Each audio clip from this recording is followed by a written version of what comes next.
Assalamualaikum warahmatullahi wabarakatuh. Apa kabar sobat Softer semuanya? Semoga kalian semua dalam keadaan sehat jasmani dan rohani, tidak kekurangan satu apapun. Bab 1021 sampai bab 1025. Dari sudut pandang Xiao Yang, Ye Junlin tidak akan pernah berani melawan keluarga Ye. Anda hanya bisa menutup mata terhadap apa yang mereka lakukan. Jika merasa dirugikan, Anda hanya bisa mematahkan gigi dan menelannya di perut. Tapi saya tidak menyangka dia akan benar-benar mengambil tindakan. Bang, Ye Junlin bahkan mengusirnya. Tubuh kepala sekolah yang membentur dinding seberang dengan keras dan jatuh ke tanah. Dinding itu berlumuran darah. Dia mengejang beberapa kali dan pingsan. Apakah kamu berani melawan orang-orang tuan muda Ye Chen? Teriak Guan Liuyan, kamu gila. Jika kamu memukul Tuan Yang, kamu menamparkan wajah keluarga Ye, kamu menamparkan wajah keluarga Ye, kamu tidak ingin hidup lagi, yang lain berteriak. Mereka mengangkat masalah ini ke keluarga Ye. Dia ingin menggunakan keluarga Ye untuk menekan Ye Junlin. Aku akan menamparkan wajah keluarga Ye. Ye Junlin tidak berkata apa-apa, mengangkat tangannya dan menamparkan wajah Guan Liuyan dan yang lainnya. Seluruh tempat itu sunyi sekarang. Ye Junlin, apakah kamu tidak takut dengan konsekuensi melakukan ini? Apakah kamu tidak takut dengan balas dendam keluarga Ye? Ingat identitasmu. Di mata keluarga Ye, kamu hanyalah bajingan, bukan tuan muda mereka, Guan Liuyan berteriak. Pah, jawabnya dengan tamparan. Kulit dan daging Guan Liuyan terkoyak dengan satu tamparan. Seluruh wajahnya tampak busuk. Saat ini, Li Ziran menelepon dan menanyakan keberadaan Ye Junlin. Setelah Ye Junlin menutup telepon, dia berkata dengan dingin, kamu beruntung. Aku akan mengampuni hidupmu, tapi setiap orang harus meninggalkan sesuatu. Apa? Guan Liuyan dan yang lainnya panik. Setidaknya punya tangan atau beberapa jari, kalau tidak, kamu akan mati. Jaga dirimu sendiri, Ye Junlin melemparkan pisaunya. Setelah ragu-ragu sejenak, Guan Liuyan mengambil pisaunya dan menjatuhkannya dengan keras. Dia berteriak seperti babi. Orang lain hanya dapat melakukan ini dan mengambil pisau untuk menyelesaikan masalahnya sendiri. Seluruh ruangan dipenuhi jeritan dan bau darah. Ye Junlin, jangan menyesalinya, mulai hari ini, pertarunganmu dengan keluarga Ye akan dimulai, kamu mati. Teriak Guan Liuyan, ya, tapi kamu tidak bisa melihatnya lagi, segera minta maaf di depan umum. Kata Ye Junlin dengan marah. Akhirnya, di bawah tekanan Ye Junlin, Guan Liuyan dan yang lainnya mengungkapkan kebenaran secara online dan meminta maaf. Setelah ini muncul, Guan Liuyan, Yang Xiao dan lainnya dilarang oleh seluruh industri. Bahkan mengalami banyak keburukan. Mulai saat ini saya harus berhati-hati saat berjalan. Jika ada yang mengenali saya khawatir saya akan dipukuli. Setelah Ye Junlin pergi, semua orang masih berteriak. Tapi itu lebih merupakan kebencian. Ye Junlin menarik mereka dari surga ke neraka dalam sekejap. Seluruh hidup mereka hancur. Tidak lama setelah Ye Junlin pergi, Ye Chen menelepon. Apa yang terjadi? Mengapa kamu meminta maaf secara online secara terbuka? Ye Chen bertanya dengan dingin. Tuan Ye Chen, tolong dengarkan penjelasan kami. Ye Junlin melakukan segalanya, dia berhasil. Kepala sekolah yang berkata dengan suara menangis. Guan Liuyan memberitahu Ye Chen masalah itu lagi dengan cara yang lebih halus. Oke, Ye Junlin, kamu sangat baik, aku akan datang sendiri untuk menemuimu. Bajingan, aku ingin semua orang di keluarga Ye dan bahkan seluruh negeri tahu bahwa aku lebih baik darimu. Bajingan, biarkan ayahku tahu. Dia membuat keputusan yang tepat untuk meninggalkannya saat itu. Suara Ye Chen dingin, dengan sedikit niat membunuh. Bagus, Guan Liuyan dan yang lainnya menangis kegirangan. Sedangkan kalian yang kalah, selesaikan saja sendiri, jangan paksa aku melakukannya. Ye Junlin dengan cepat menerima kabar bahwa Guan Liuyan dan yang lainnya menghilang setelah meminta maaf.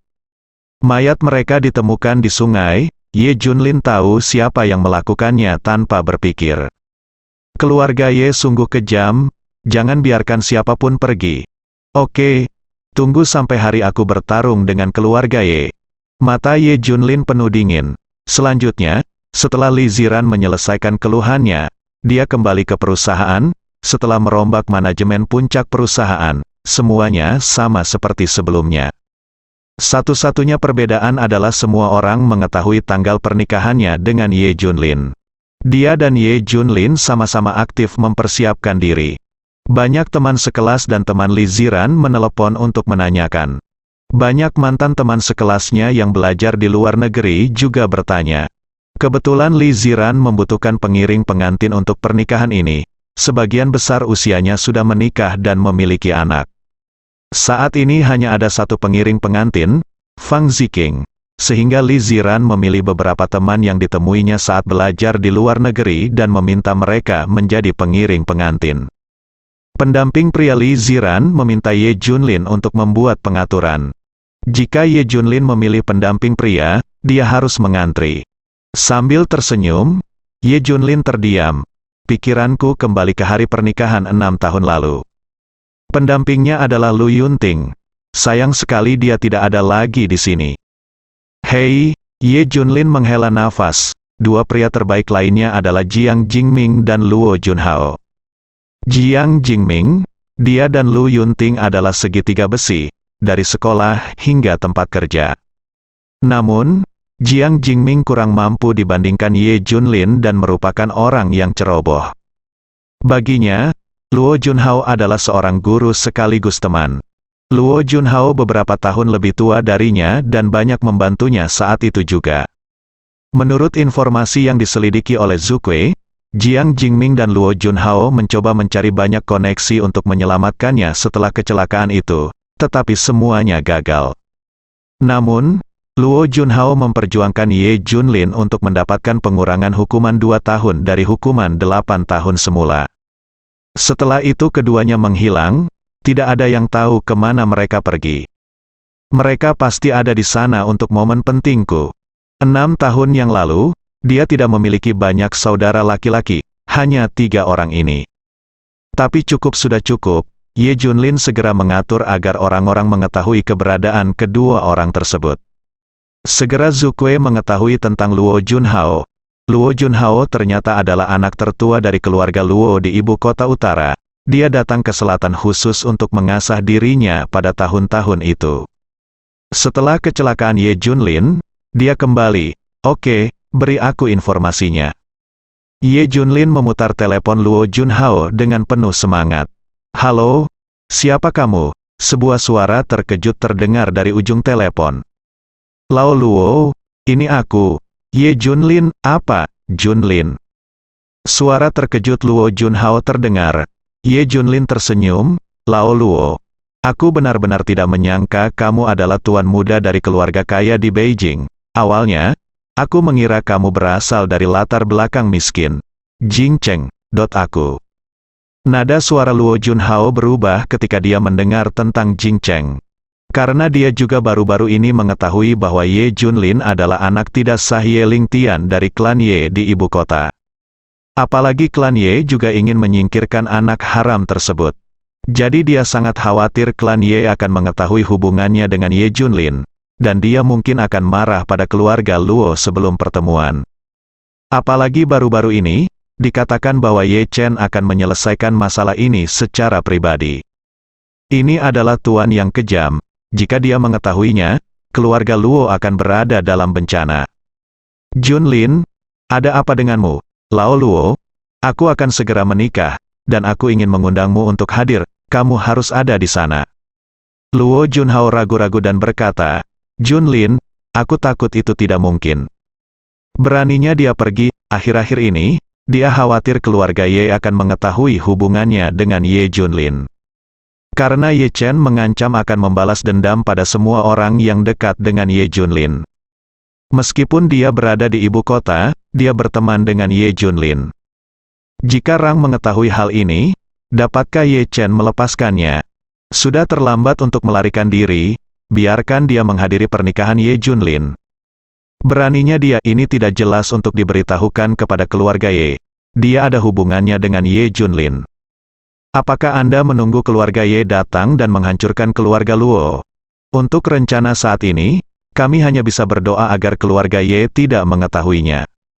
Tidak mungkin menghadiri pernikahan itu, meski dia menganggap Ye Junlin sebagai saudara. Namun di bawah penindasan keluarga Ye dan mempertimbangkan keselamatan keluarga, dia menyerah pada saudaranya ini. Dia tidak ingin melihat keluarganya hancur jika dia tidak menyerah. Kenapa? Ye Junlin tampak bingung. Junlin, aku sudah tahu identitasmu dan hubunganmu dengan klan Ye di ibu kota, jadi aku ditakdirkan untuk tidak menghadiri pernikahanmu. Aku selalu menganggapmu sebagai saudara. Saudara seumur hidup, tapi ini Cizen tidak bisa menghadiri pernikahanmu. Jika keluarga Ye tahu tentang hubunganku denganmu, mereka pasti akan mengincar keluargaku. Aku ingin orang tuaku hidup dengan baik dan membiarkan keluarga tidak mengalami bencana. Saudaraku, tolong mengerti. Saudara, dalam hidup kita itu saja, mari menjadi saudara yang baik di kehidupan selanjutnya. Luo Junhao memilih yang pertama di depan orang tua dan saudara laki-lakinya. Lao Luo, kamu takut keluarga Ye akan membalas keluargamu di masa depan? Tidak apa-apa, selama aku di sini, keluarga Ye tidak akan takut sama sekali. Datang saja ke pernikahanku. Jangan takut pada keluarga Ye. Aku akan mengurus semuanya. Aku bisa melihat siapa yang berani mempermalukanmu. Siapapun yang menyentuhmu, aku akan hancurkan, termasuk keluarga Ye. Ye Junlin segera mengerti mengapa Luo Junhao menolak. Tapi kenapa kamu takut pada Ye Chen? Dengan dia di sini, apalagi Ye Chen, Ye Lingtian tidak akan bisa menimbulkan masalah apapun. Tidak, saudaraku, aku tidak mampu bertaruh. Ye Chen telah memperhatikanku akhir-akhir ini. Saudaraku, aku ingin memberimu nasihat terakhir. Berhati-hatilah terhadap Ye Chen. Dia akan pergi mencarimu. Ini adalah sebuah pria yang sangat kuat dan kejam. Bisakah kamu bersembunyi? Sembunyi saja. Jika kamu tidak bisa bersembunyi, itu tergantung nasibmu. Setelah membujuk, Luo Junhao menutup telepon. Ye Junlin mendengarkan nada buta itu dan merasa tersesat. Karena Luo Junhao tidak mau, dia tidak memaksanya. Dia juga menghormati pilihan Luo Junhao. Memang benar memilih orang tua dan keluargamu. Kamu keluarga Ye sebenarnya menakuti keluarga Luo seperti ini. Tapi itu bisa dimengerti. Bagaimanapun, keluarga Ye adalah keluarga pertama yang menjadi kepala semua klan. Tidak ada yang berani menyinggung perasaannya. Suzaku berkata dari samping. Dewa Perang. Ye Chen dari keluarga Ye telah merilis berita. Siapapun yang ada hubungannya denganmu akan datang ke rumahmu satu persatu. Anak ini pada dasarnya ingin menyingkirkan semua orang yang berhubungan denganmu. Pantas saja Lao Luo takut. Kalau terlihat seperti ini, ternyata Ye Chen. Mata Ye Junlin memancarkan cahaya dingin. Ye Chen ini benar-benar melakukan apapun untuk menyingkirkannya. Anda juga harus berurusan dengan siapapun yang memiliki hubungan dengan Anda. Ye Chen, kamu sedang mencari kematian. Dia tidak menganggap serius seluruh keluarga Ye, apalagi Ye Chen. Suzaku membantuku menemukan informasi kontak Ye Chen. Aku ingin berbicara dengannya. Suzaku dengan cepat menemukan informasi kontak Ye Chen. Setelah Ye Junlin memutar telepon, suara Ye Chen datang dari sisi lain. Halo, siapa kamu? Saya Ye Junlin.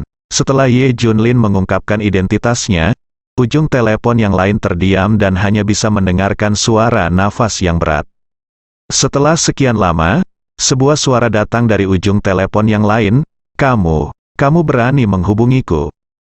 Ye Junlin tersenyum. Tidakkah aku berani menghubungimu? Hal kecil apa, menjadi karakter dirimu sendiri. Ayah dan kakekmu bahkan tidak berani berbicara seperti itu padaku. Hahaha, aku tidak pernah menyangka kamu akan menghubungiku. Ye Chen di seberang tertawa keras. Apakah kamu memohon belas kasihan padaku? Apakah kamu sadar akan kebodohanmu? Kamu tahu bahwa gunung keluarga Ye tidak mungkin tercapai. Aku bisa menerima permintaan belas kasihanmu. Tapi kamu harus berlutut. Hahaha, Ye Chen diminta, memohon ampun. Seharusnya kamu memohon ampun padaku, kan? Kata Ye Junlin dingin. Jika kamu tidak memohon belas kasihan, lalu apa yang kamu inginkan dariku? Nada di seberang sana jelas dipenuhi dengan keterkejutan. Aku dengar kamu ingin menyingkirkan semua orang yang berhubungan denganku. Ye Junlin bertanya. Itu benar, aku akan menyingkirkan semua orang yang berhubungan denganmu. Aku mengetahui bahwa Luo Junhao di Beijing pernah menjadi saudaramu. Aku akan menjadi orang pertama yang mengoperasinya. Bagaimana menurutmu? Ye Chen tersenyum mesum. Kamu berani? Ye Junlin berkata dengan marah. Apa yang aku takutkan? Apakah kamu masih ingin dia menghadiri pernikahanmu? Tidak mungkin, dengan aku di sini. Apakah menurutku dia berani menghadiri pernikahanmu? Ye Chen mencibir. Senyuman di bibir Ye Junlin semakin dalam.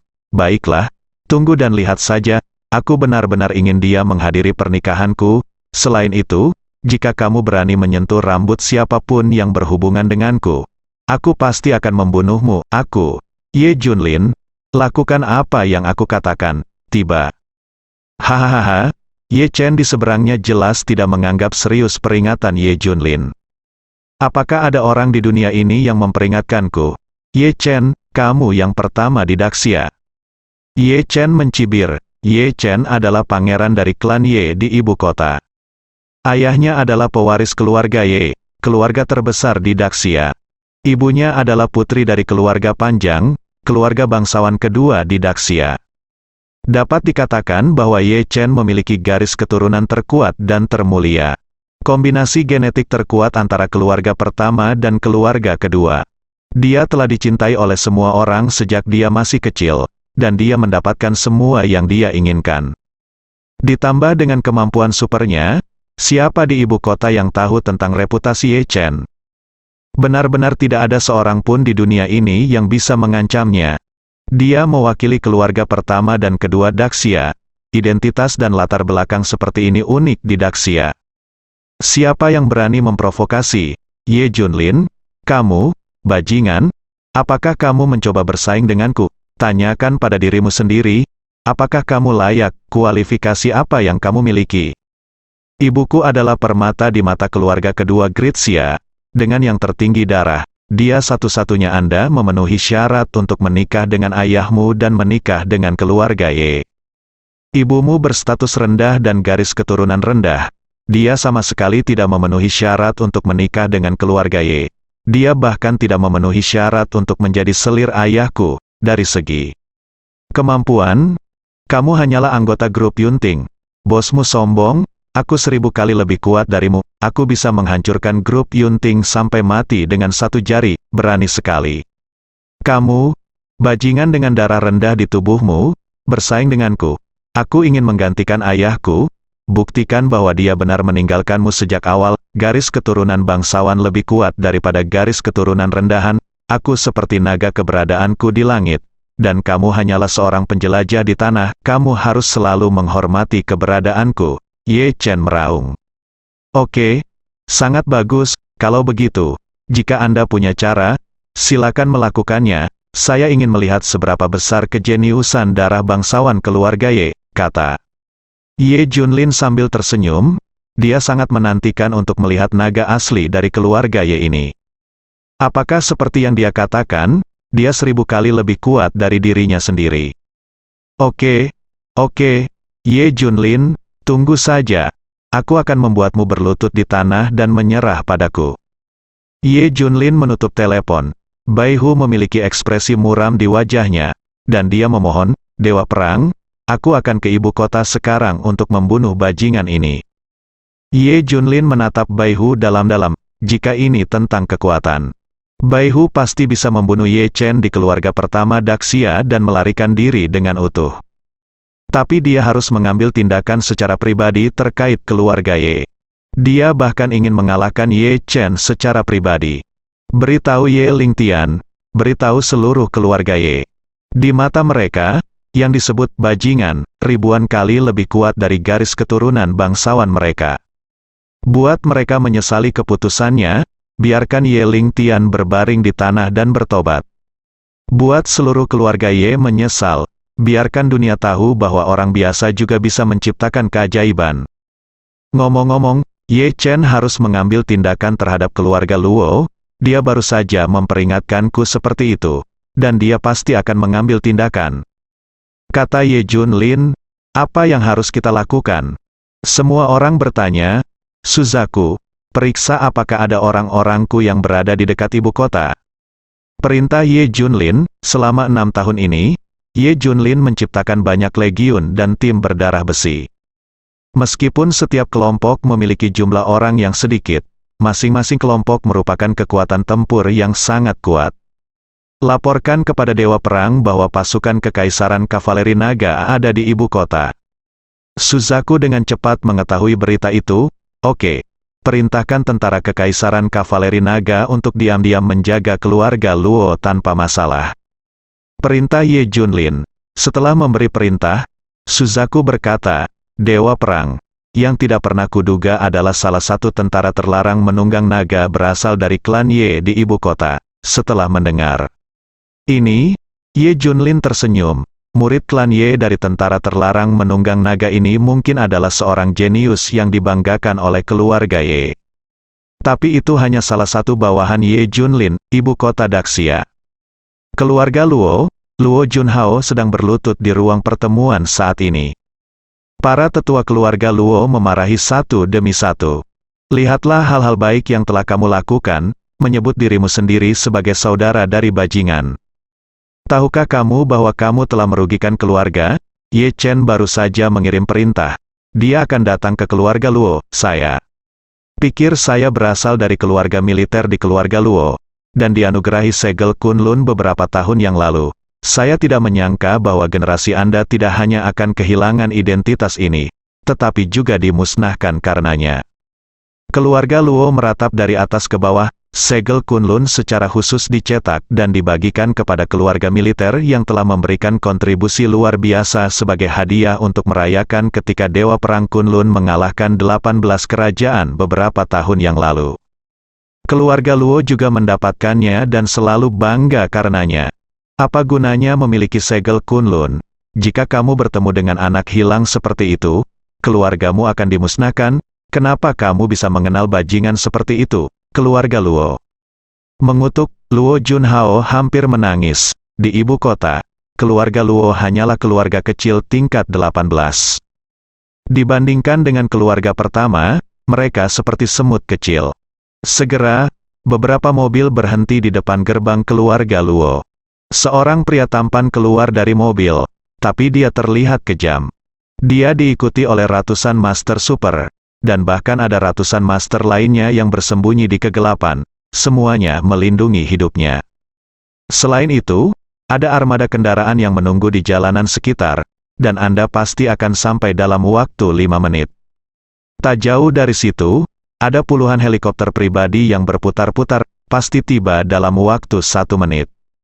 Hanya satu yang bisa memiliki formasi sebesar itu. Kamu keluarga Ye Chen. Dia datang untuk membasmi keluarga Luo. Dia sekarang adalah harta karun keluarga Ye. Keluarga pertama, dan keluarga panjang. Keluarga kedua, tidak ada seorang pun yang menginginkan sesuatu terjadi padanya. Jadi perlindungan ini diberikan. Bahkan Ye Chen memiliki beberapa kambing hitam di sekelilingnya setiap saat, yang akan mati untuknya di saat-saat kritis. Bersambung.